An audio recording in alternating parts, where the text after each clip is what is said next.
بسم اللہ الرحمن الرحیم۔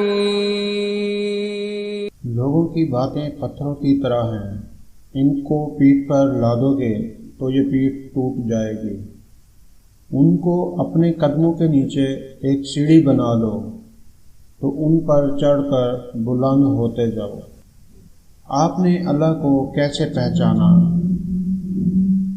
حضرت امام شافعی سے پوچھا گیا تو جواب ملا، شہتوت کے پتوں سے۔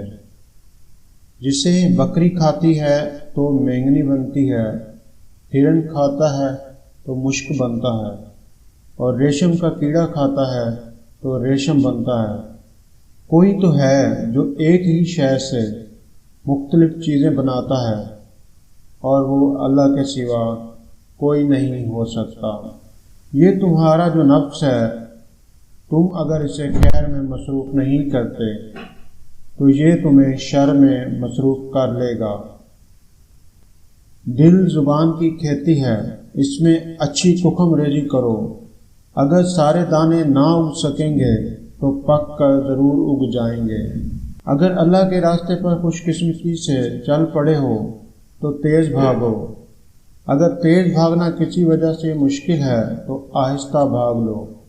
تھک گئے ہو تو چل لو، اور یہ بھی نہیں کر سکتے تو گھسیٹ لو، مگر واپسی کا کبھی نہ سوچنا۔ مسلسل ترقی کا ایک ہی راز ہے، اپنی کامیابیوں کو ریت پر لکھے اور اپنی ناکامیوں کو پتھروں پر۔